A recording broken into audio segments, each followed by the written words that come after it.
Okay. So, kamusta po mga ka-Streetwise? Ako po si Takeru Miyamoto at welcome po sa aking munting channel. So, mga kababayan, ito na po yung pinagmamalaki po ng 32 million. Ito na po ang pinagmamalaki po ng mga DDS. So, tingnan nyo ito Tingnan nyo Ito. Yan. Okay. So, ito po, yung rally na nangyari po kahapon. Ito kuha ito sa Philippine Star. So, sino na po nakapunta sa Sa Liwasang Bonifacio?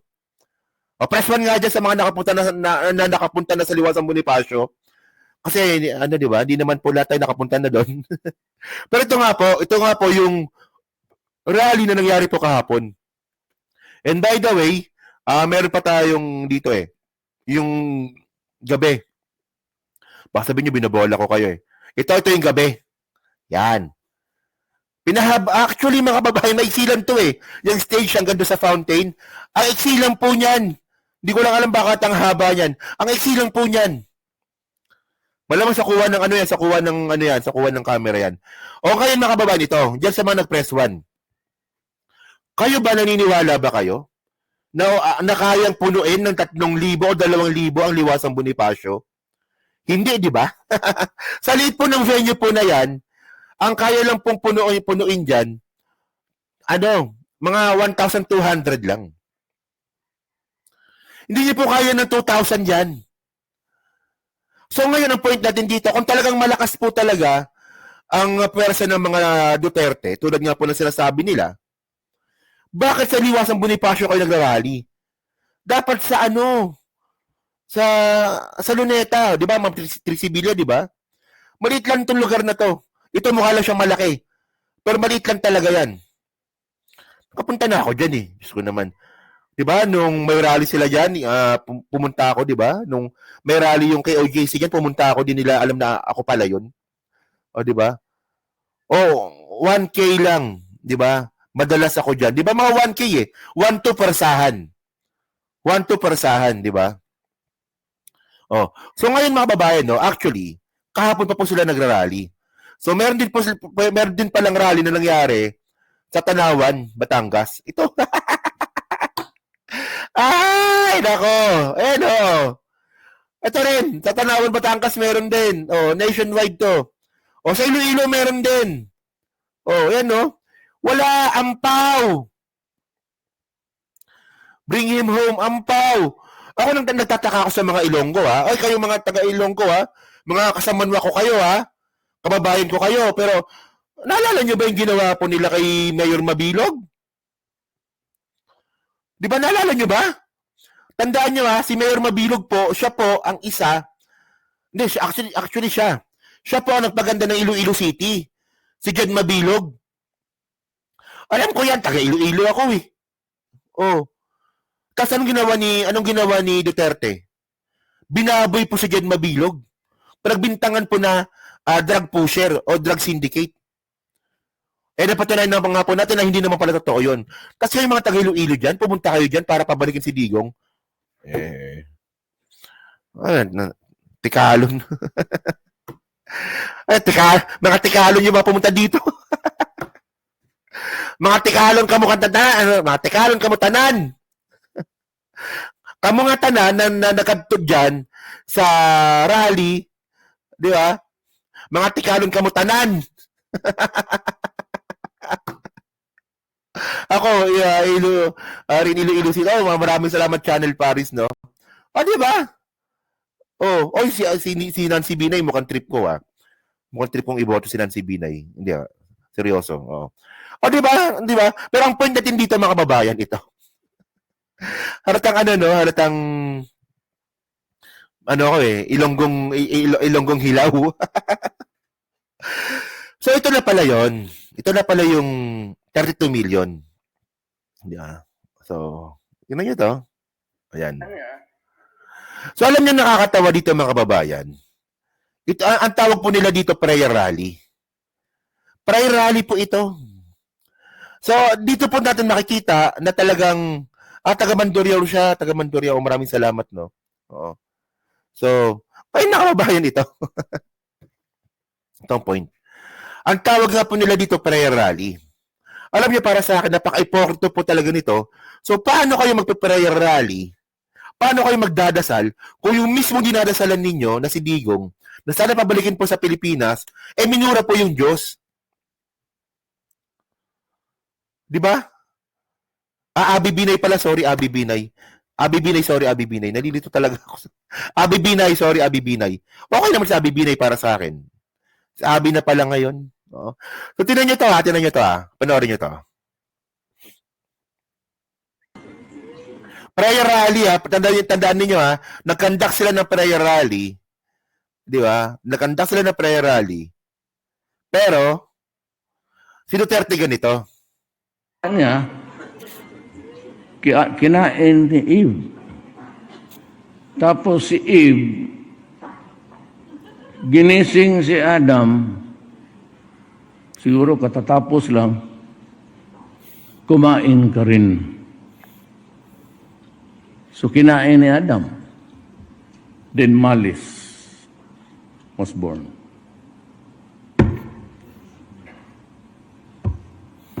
Who is this stupid God? Wala pala, stupid pa.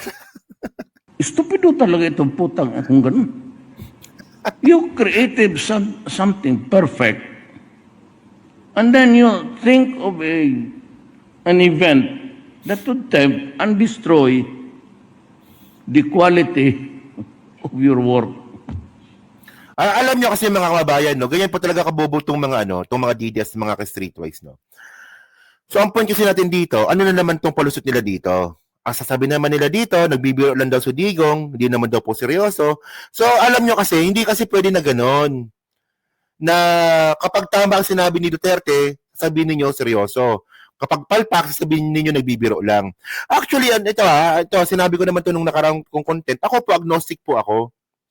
Agnostic po ako, pero ano ako, nagsisimba ako sa Quiapo Pero agnostic po ako. Pero tayo po naman po kasi, marunong po tayo rumispeto sa religion po ng ibang tao.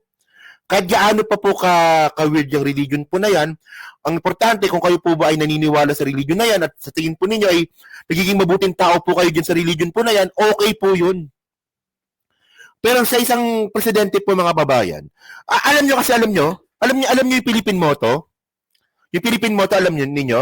Ito po nasa konstitusyon natin yan, Philippine motto. Ano ba yung Philippine motto? Maka-Diyos, makatao, makakalikasan, makabansa. Ayan. Ayan po Philippine motto natin. Ang konstitusyon po natin ay nabubuo sa paniniwala sa Diyos. Maka-Diyos, makabansa, makakalikasan. Ano ba? Kalimutan ko ito. Maka-Diyos, makatao, makakalikasan at makabansa. Yun. Maka-Diyos, makatao, makakalikasan, makabansa. Ayan. So, paano tayo nagkaroon ng presidente na mismo ang Diyos minumura? Di ba? Tapos ngayon, nasasabihin nyo naman ngayon, di ba? Magpe-prayer rally kayo? Samantalang minura nyo yung Diyos dati? Sa tingin nyo ba, papakinggan kayo ng Diyos? Pathetic ang tawag doon. O, di ba? Sabihin nyo na lang, rally, para pabalikin si Duterte. May prayer rally pa kayo.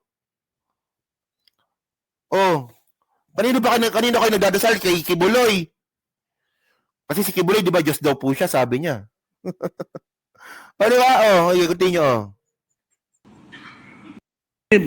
Something perfect, and then you think of an event that would tempt and destroy the quality of your work.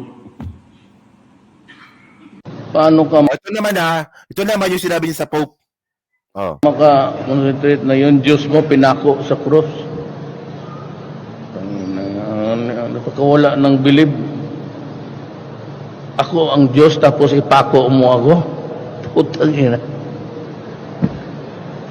Sabihin ko, lighting, ubusin mo ito, sunugin mo lahat ng mga irehes. Di ba? Mas marunong pa siya. Mas marunong pa pala siya sa Diyos, no? So, ayun ang point natin dito.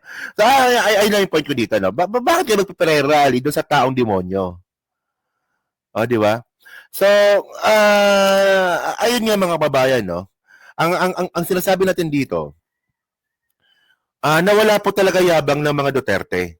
Nawala po ang yabang ng mga DDS. Actually, no, kung may makita kayo mga mayayabang dyan, na sinasabi nila na malakas po sila, on denial na lang po yun. Kasi kung talagang malakas po talaga ang kapit ng mga Duterte po sa mga tao, dapat po yung mismong araw po nung hinuli si Digong, dapat po nagrally na po yung mga yan. Dapat po, nasa kalsada na po yung mga yan. For example, 'di ba naalala niyo nga 'di ba? Ulit-ulitin ko lang kasi ito po yung pinakamagandang example 'di ba? Si Erap, 'di ba? Si Erap. Nung si Erap po hinuli nung 2020, 2002 ata 'yun, no? O 2003 kung di ako nagkakamali. 2002 malamang 2002. Oh. Binata pa ako noon Oh. Nung si Erap nga po hinuli noon, 'di ba?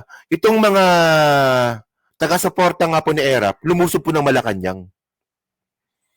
Di ba? Ganun nangyari nun Ganun nangyari. Bakit ngayon, hindi po nangyari po ngayon yan, nung panahon ni Digong? So marami po tayong mga question dito na ano ba itong mga taga-suporta na taga-suporta ni Digong? Mga multo ba to? Kasi for example, mga babayan for example, pag kayo po, nakita nyo nga po na mayroong post si Presidente, nag-post si Presidente, 2001 ba yon? 2001 ba? Nung hinuli si Erap? 2002 ata yun, kalimutan ko na, no? So, nung nakalimutan ko 'yung sinabi ko. So, yun nga yung point, di ba? Oh. So, nung si Erap nga po nung hinuli, naglusuban po sila sa Malacanang. Nag-declare si Gloria Macapagal Arroyo ng state of emergency. Well, di ba? So, ang point natin dito, mas malakas po yun. 2000, nagpupulis ako niya 2001, malamang 2001. O, di ba? 2001 nga siguro. Oh. So, ito. Kung kukumpara po natin, yung rally po na ginawa ni Erap, no? At sa rally po na nangyayari po ngayon, yung kay Erap nga hindi naging successful Sila pa kaya ngayon? So, hindi sila threat sa totoo lang. And eventually, talo talaga sila dito kasi nga po, kung itutuloy-tuloy po nila to, magkakaroon na po ng dahilan para mag-declare po ng martial law yung Congress. So, gugustuhin niyo pa ba yun? April 25, 2001. Okay, gets ko na. Okay. Maraming salamat, 2001 pala. O, di ba? Kayo ba gugustuhin niyo ba? Gugustuhin ba ng mga leaders na mag-martial law? Di ba? At ang point dito mga babayan, ang hinahanap natin dito, yung mga taga-suporta ni Digong. Kasi ito kung mapapansin ninyo, kapag kayo po pumunta kayo sa Facebook, pag merong post po ang presidente, pag meron pong post na pro-admin, puro tawa. Puro tawa. Pero yung mga comments, negative comments. Kasi pag sinabi mong puro tawa, ibig sabihin nun, malakas si Duterte sa social media. Ang point dito, bakit hindi po natin makita sa physical yung mga tao sumusuporta kay Digong? Puro social media, puro social media. So ano ba, mga troll ba yan? Mga troll ba yan? Di ba? Napansin nyo ba yun? O si Presidente nagsalita, puro tawa. Tingnan niyo kung sino yung mga tumatawa. Hindi makita yung muka. Naka-lock account. Di ba? Yung iba, naka-private yung account. So ngayon, kung talagang malakas talaga ang mga Duterte, bakit nung nag-rally kayo kahapon, wala pang 1,000? Di ba? Bakit wala pang 1,000? So ano ba yan? Troll firm ba? Actually, pakita ko sa inyo, no? Para mayroon tayong reference. Alam nyo na to Pero pakita ko lang ulit para mas maganda. Punta tayong Google. So, troll farm. Troll farm Duterte. Yan kasi nakita ko si comment Oxford Yan no. Gawain na po talaga ng mga Duterte po yung gumawa po ng troll farm. So parang ito, example nito. Tingnan nyo to. Saan na ba yun? Robot, baka nga robot nga sila, no? Ayan yan. Duterte camp spent $200,000 So magkano yan? 10 million ba? Tama ba? 10 million pesos, diba? For Troll Army Oxford Study Finds. So may pag-aaral po talaga, no, na gumagamit po talaga ng troll farm. So ang point dito, anong pakinaban ng troll farm? Wala lang, propaganda lang. Pero walay. Oh, so ngayon, ang malinaw dito, nilangaw po yung Liwasang Bonifacio. Nilangaw po siya. Oh, ako nakalak, pero dahil sa ex. Natawa ko dyan, okay. So, yan lang yung topic natin, sa uling topic natin. No? Takeru, nasa na sinasabi ni Sarah, pag nagsalita siya, magkakagulo. O nga, no, di ba? Sinabi ni Sarah yan eh. Pag siya nagsalita, magkakagulo. So, ngayon mga kababayan, hinuli na nga si Digong, nagsalita na nga siya kung ano na nga sinabi, hindi naman nagkagulo. So, nasa yung 32 million. Ganyan po kabobo itong mga, itong mga Duterte trolls. Nasa ng 32 million, hinahanap ko nga po eh. Diba? Oh. So, yun lang po, no? So, tapos na po yung live stream natin. Nilapot ako ng almost 2 hours, no? So, yun, no? So, tayo mga babae, no? So, dyan po sa Team BP, ano masabi nyo nga po dito? Sa nilangaw po na rally po sa nilangaw na prayer rally, may ghost employee, may ghost student, may ghost supporter pa sila.